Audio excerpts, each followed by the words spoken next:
May you live in interesting times, a blessing or a curse for executive leaders, I wonder these days. Welcome to this episode of Leadership Guest Practices. The age of disruption has been with us for some time now, and challenged further, of course, during the pandemic. Executive leaders have known and unknown challenges to deal with in an ever-changing, unpredictable environment. They need to develop the new knowledge, skills and behaviours to disrupt and fast-track their own developmental journey for the modern workplace, focusing on the how we do things differently rather than the what. That means unlearning some of the old ways and relearning what's most appropriate for now. My guest knows all about this. He advises, mentors and coaches C-suite leaders all around the world. Professor Sattar Bhawani. He is the co-founder of the Disruptive Leadership Institute. He's a leadership development expert and executive coach of over 30 years. He's worked with clients across industries in most regions of the world, and he's just published his book Leadership in Disruptive Times, which will be updated in 2022 with new research from the Disruptive Leader Institute itself. During our discussion, we'll get into some of that new research he's completed and what that means for disruptive leaders in the decade ahead. Hello and welcome to this episode of Leadership Guest Practices. It is with great pleasure that I welcome Professor Sattar Bhawani, someone I have worked with for more than a decade now. Sattar, thanks so much for joining me. Thank you, Jeremy. It's my pleasure, and I'm really looking forward to this opportunity to, bantering and sharing, insights with you. And Well, it's great to have you. And probably for people that don't know you, would you introduce yourself, your expertise, and particularly the Disruptive Leadership Institute that you founded? Yeah, well, I have over 30 years of international business management and human resource and management consulting, working for organizations, including Hay Group, now part of Korn Ferry, Mercer Human Resource Consulting, DBM Consulting, which is now part of Adecco Worldwide. And now today, I'm still running an organization called the Center for Executive Education based out of Singapore, which is an executive development firm focusing on high potential future leadership, developing future leaders. And since July last year, we have founded together with our partner in the US, iGroup in New York, to establish the Disruptive Leadership Institute. And the Institute is focusing primarily on looking at transforming or developing the next generation of digital disruptive leader to help them to manage the organizational and leadership challenges related to the post-pandemic era. So how do we shift and get the leaders to be ready for the workplace of the future? That has been the focus of the Institute. And what we do is a research-based organization, because iGroup, the other venture partner, is a global information services similar to what Reuters, LexisNexis. So what they do, they offer information to government institution, research institution, and what we are doing is to leverage on their capability and develop what we call the research based on disruptive thinking on helping future leaders to be able to be prepared for the future of work. So that is all the output, the outcome of their research is then used by our curriculum architect and instructional designer at CEE to develop a host of program globally. So, and that is the focus of DLI, Disruptive Leadership Institute. Wow, you've been busy since starting that institute, no doubt about that. Wow, I mean, that's so much and so relevant for today. And I know that you've got the soon-to-be revised edition coming out of your book, Leadership in Disruptive Times, and that's coming out in the first half of 2022, is it? Yeah, it's expected in July. I mean, first half should be before July. We expect that. The research is still ongoing, and it's very interesting finding. I will share with you later. Yeah. So well, I've had a little bit of a snippet and a look at this, and I thank you for that. And you refer to a lot of this research that's conducted by the Institute that you mentioned. And specifically what to expect post-pandemic, which of course is on everybody's lips, the new normal, hybrid working, you name it. How do we lead in this environment? So, if for our audience, if you could give us some special key messages that you can share now from the research that expose the challenges and opportunities for the decade ahead from a leadership perspective, what would they be? Yeah, so what is interesting, in 2019, I published the first book, which called the Transforming the Next Generation of Leaders for the Industry 4.0, based on Klaus Schwab from World Economic Forum, talking about the convergence of IoT, iOS, robotic, AI, blockchain technology and so forth. So I was looking at how leaders can integrate that at the workplace, and what are some of the challenges in terms of getting their leadership team and also the employees, to embrace this change.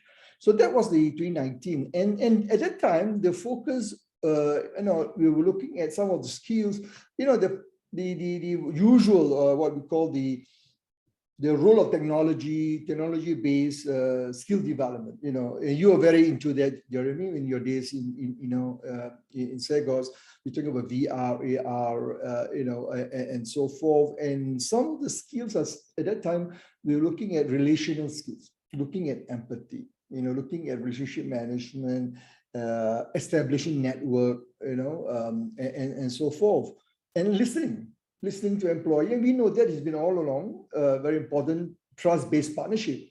So those are still important, but what we have found in this, because the 2020 book called The Leadership in Disruptive Times was published on 30th July last year. It was during the pandemic. So the first half of 2020, when the Wuhan crisis, when the Wuhan lockdown, the Hubei province, 60 million, Wuhan, 11 million. And the publisher in New York contacted me and, asked me, something big is coming, because the Chinese government never announced, close the whole province of 60 million people, and a city of Hubei of 11 million was astounding. And there's something big. So they encouraged me to look into that, to look at the disruption to business, because as you probably know, Wuhan and also the Hubei province has a lot of global manufacturing facilities for many organizations. But the supply chain disruption at that time, impact was phenomenal. And that means, it affects organizations, businesses, and operations. So I zoom into looking at what happened. And what we have found that, as published in the book, the skills, yes, the 2019 skills, what I mentioned earlier, is important, but we have found that there are other skills. For example, we talk about resilience, and not only just mental resilience. We talk about learning resilience. We talk about learning agility. We talk about results agility, and we are talking about ability to overcome adversity. Yeah. And from 2020 July, when we published the book, I have conducted quite a number of sessions with existing clients globally and some of our partners in the US, EDA, Executive Development Associates, out of Oklahoma. They're Oklahoma-based, but they're global. What we have found, there are distinctive challenges and differences. Number one, whether we like it or not, the hybrid, we talk about virtual. Actually, virtual is not new. It's been around for a long time. And because of the pandemic, now Zoom, becoming what we are using Zoom now, become something that we cannot live without. But when talking to some of the leaders, the CEOs in Malaysia, Singapore, Indonesia, India, China, in the US, Africa, I do some work in Africa, Nigeria, Kenya, and also we're talking to some of our clients, even in Moscow, Russia. Number one, virtual or hybrid working is here to stay. Now, let's make no mistake. leaders need to lead and understand the benefits and the challenges of leading in a virtual environment, yeah, or hybrid environment. Number two, this is interesting. In Malaysia, I can give you some example. I can't mention the name, but in Malaysia, especially the last 6 months, I found a lot of leaders are struggling to role model. No, they talk about, okay, you know, your mental well-being, you know, we are concerned about your psychological impact. How do we provide support? And most large organizations, large MNC have EAP, you know, Employee Assistance Program. It's always there, but never been used. Today, for the last 1 year, let me tell you, almost, I would say 90% of employees are leveraging and using them. And it's found because the state of the mental well-being, employee well-being is phenomenal.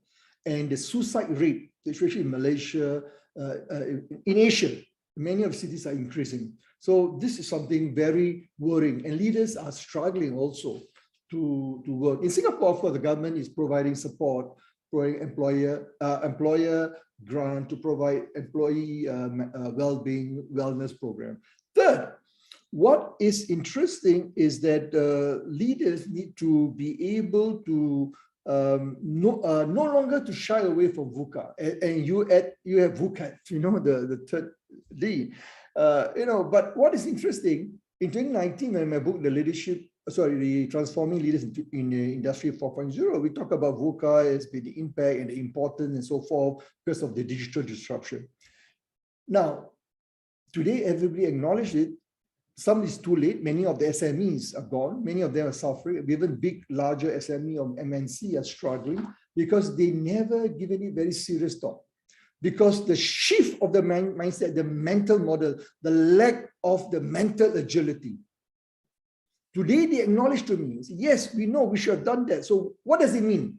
What we have found, that we're going to talk about this in my 2020 book, the edition is about how do we help leaders to make speedy, thoughtful decision in an environment of the fog of war. I call it the fog of war, you know, when you have the in the VUCA and in ambiguity. How do you communicate trust? Consistently, openly, decisively.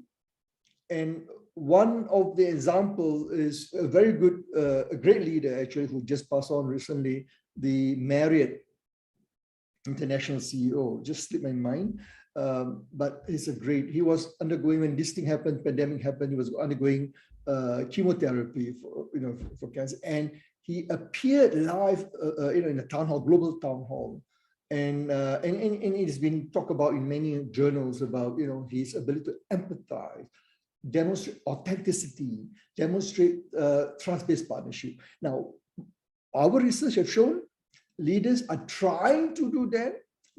They know that's important, but let me tell you, Jeremy, it's not new. What we have, knowing, doing gap. Yes, I know I need to do it, but I'm struggling to do it. How do I shift my leadership style? How do I shift my mental model to the new disruptive leadership competency that we have that we have published? The 6 competency. So that is what we have found, and of course there are many other things. I wouldn't go to that, but will be published. So talking about getting them ready now for the post-pandemic. It looks like another year. We won't go to the pre-pandemic. The virus is COVID is here to stay. The mutation in my book, the 2020 book, I talk about, and the Chinese government actually found 33 mutation in March 2020. March 2020, 3 months after they declared to WHO the pandemic, they have 33 mutation then. Can you imagine? Now we talk about Delta, Alpha, Lambda. They has been around for a long time. And how do we manage? And it's here to stay.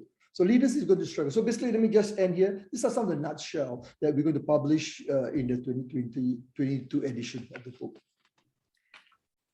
So much of that resonates for me. And I agree that those important relational elements like empathy are, have come up that list since 2019. But now, in the face of what's happening, this sort of resilience at leadership level is a very interesting concept, because I think we talk about the mental health of the employees, but I think we should also start to talk about the mental health of our leaders and managers. And are they able to do this? And are they open enough to talk about this, to demonstrate that authenticity, to ask for help, when they need it too? Because as you say, the hybrid is here to stay. We've got to learn how to lead in a virtual world.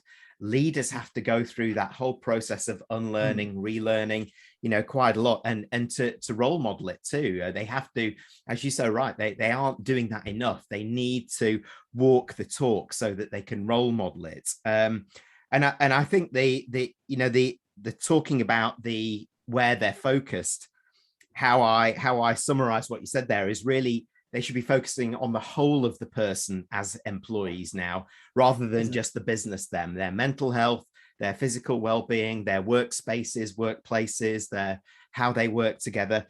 It's a new game. So they have to be mentally agile.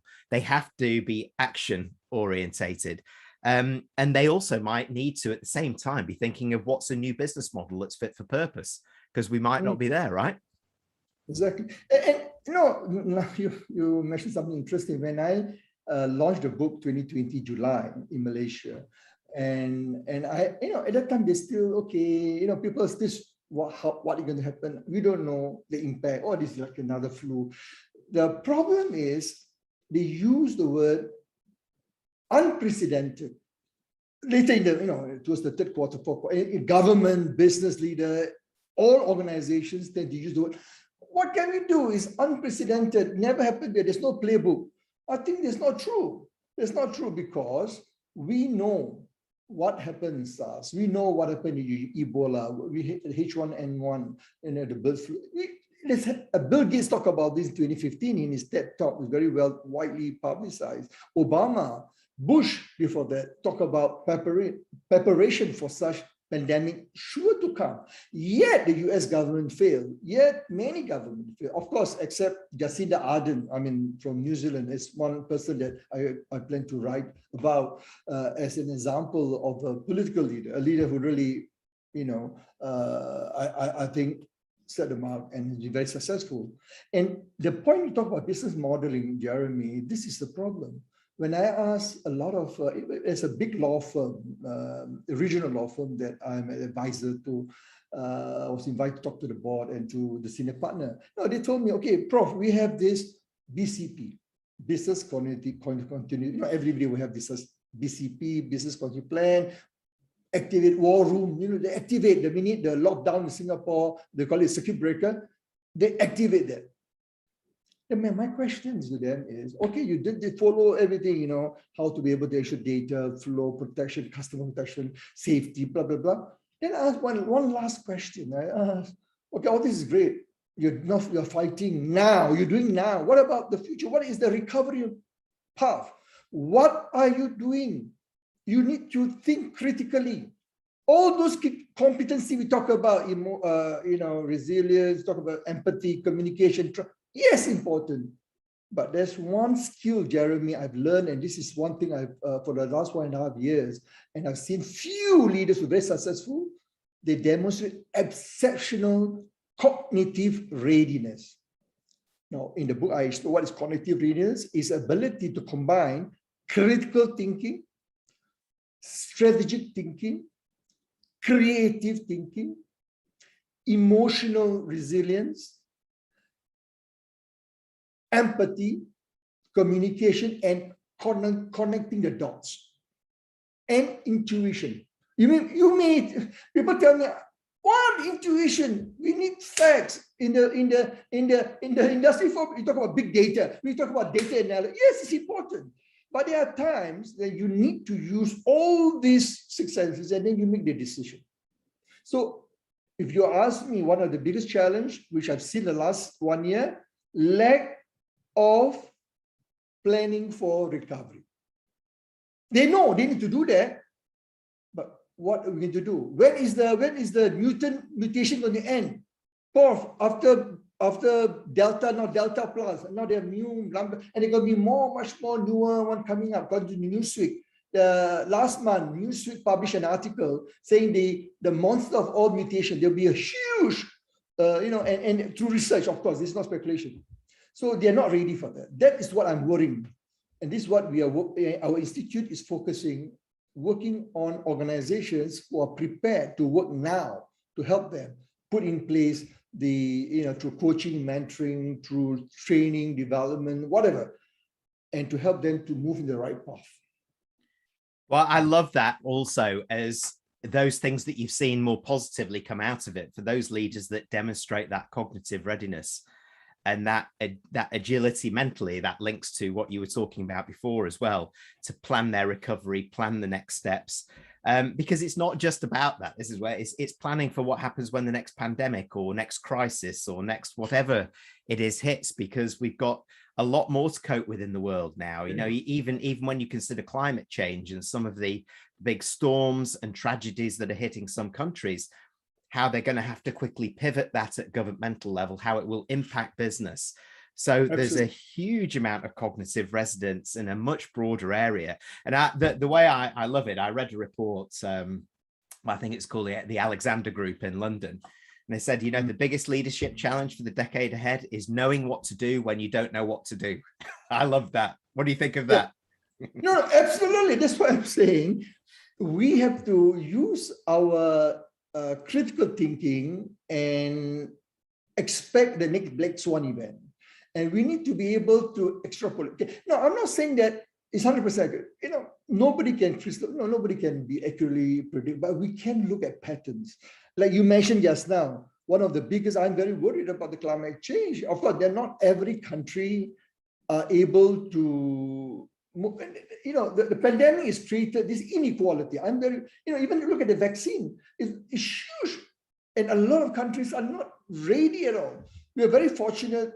UK, US, in Europe, probably France, Germany, most of the advanced economy, even Singapore, planning for the next 30 years, how to manage this climate change and manage the rising sea level. But many people, when I speak to them in Malaysia, even Thailand, Prof, that is long time to come. By then we are gone. By then, I said, don't you want to ensure that your grandchildren, your great-grandchildren, at least have a chance to survive?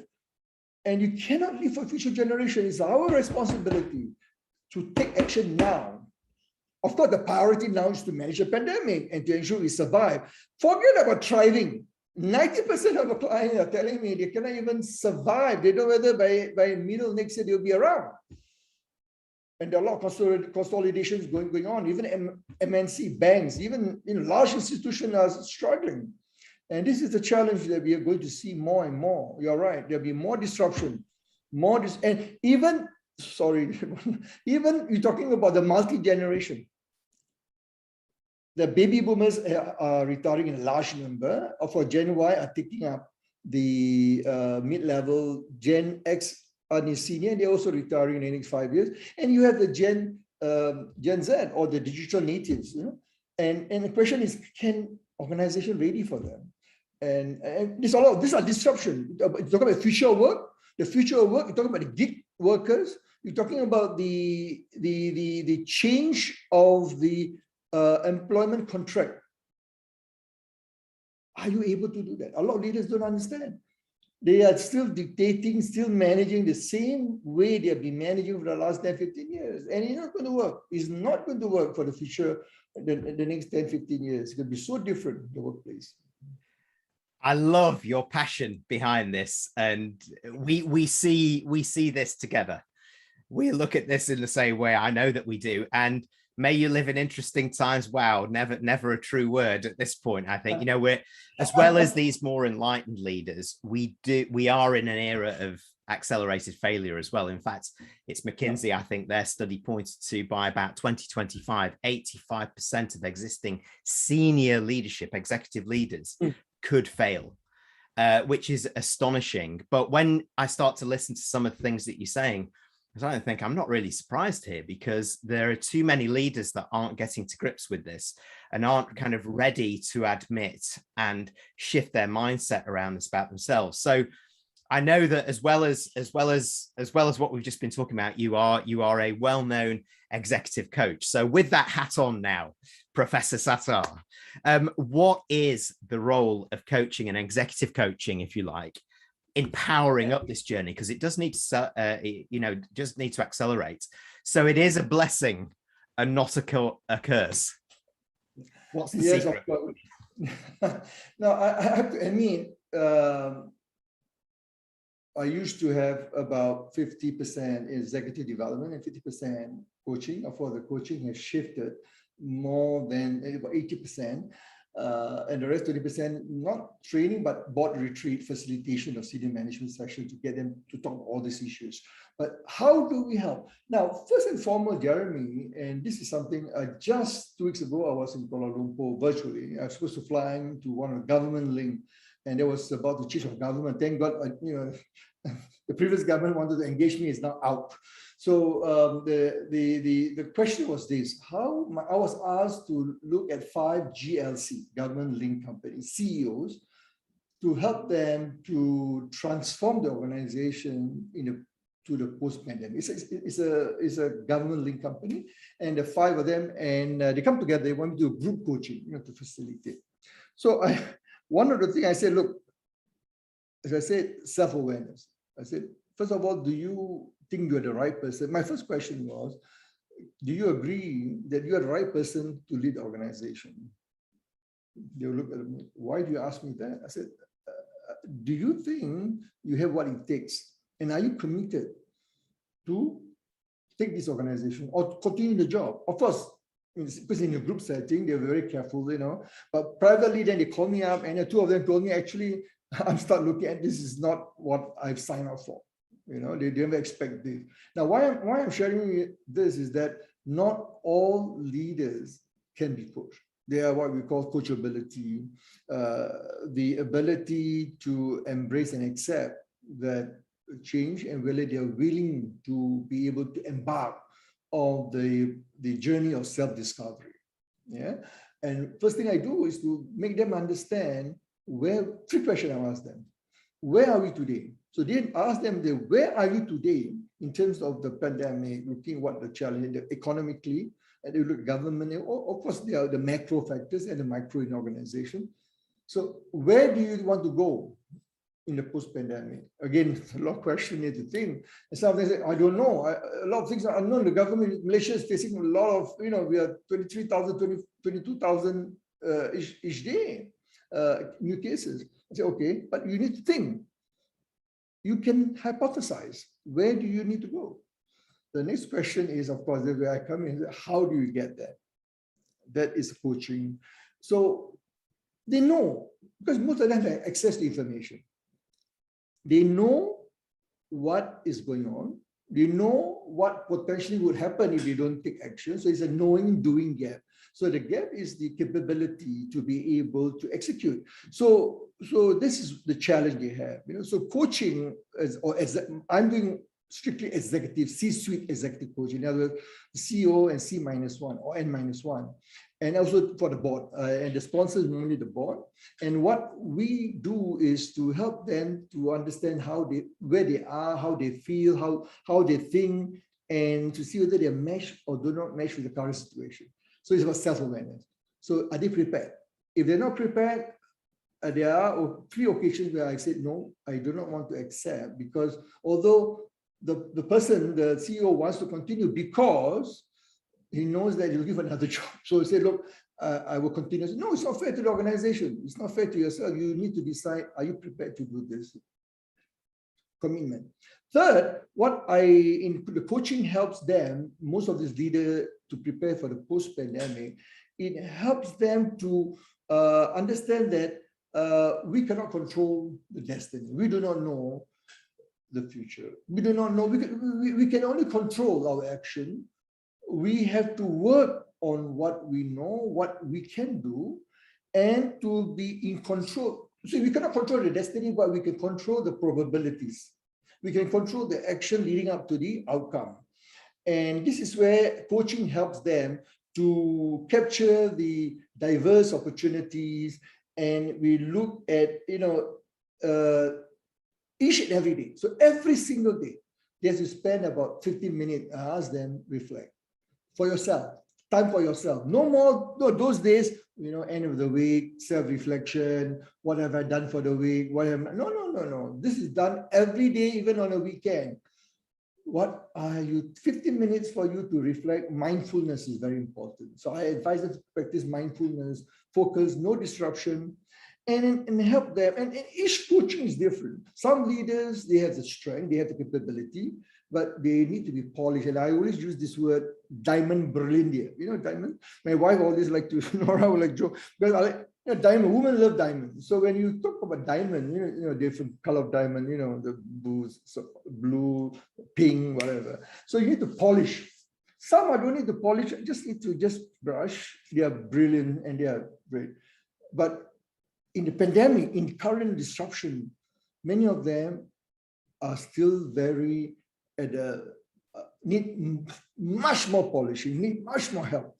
But I am glad that at least 10 people last November that I coached for 6 months has now successfully, in terms of putting in plan.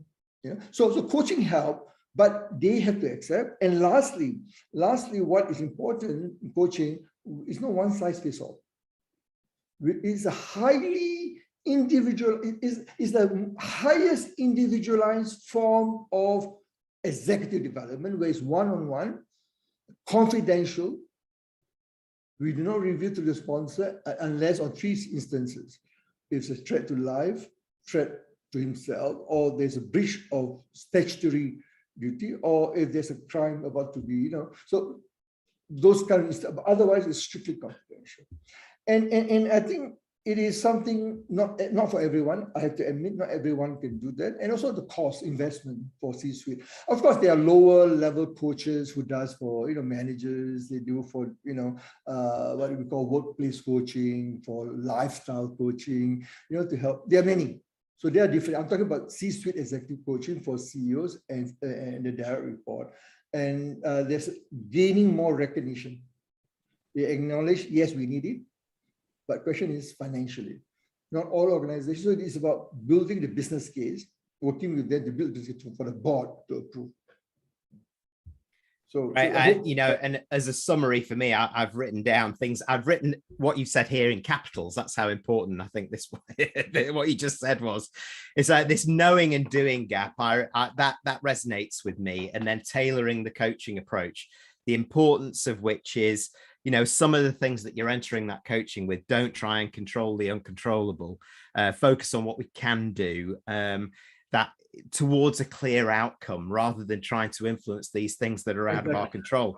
But I think one of the most important things that a coach can do, that you say towards the end there, is help those C-suites, the C-1, N-1, etc., understand the importance of time to reflect, time for mindfulness, time for themselves as well as for others, because it's tough.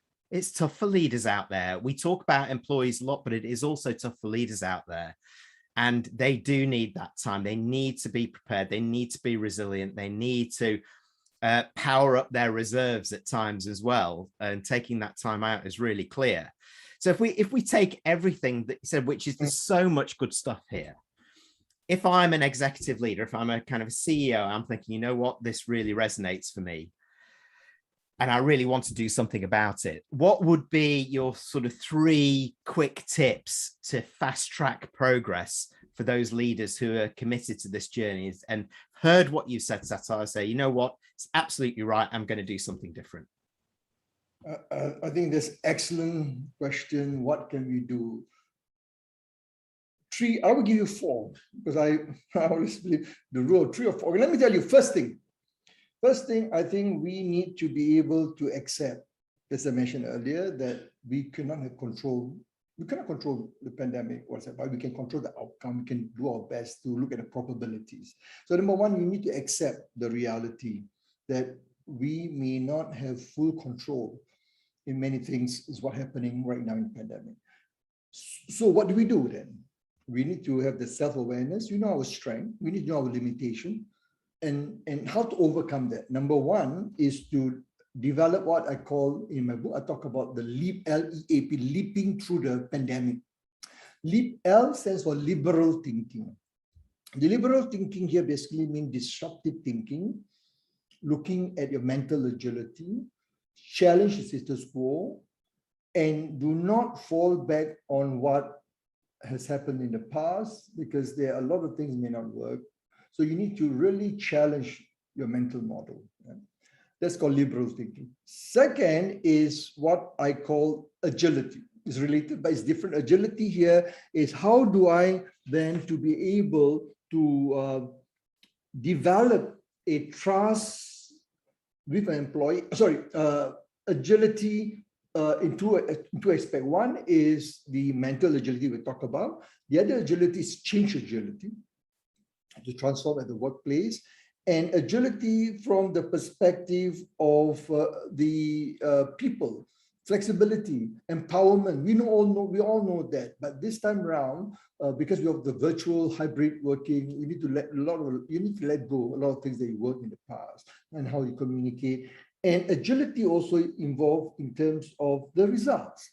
So you need to be flexible, maneuver. They may not be straight path, and you need to reinvent. I use the word reinvent. You used to talk about strategy, 3 years, 5 years. No, it's a daily basis. I'm sorry. I was talking this, giving a presentation about a month ago.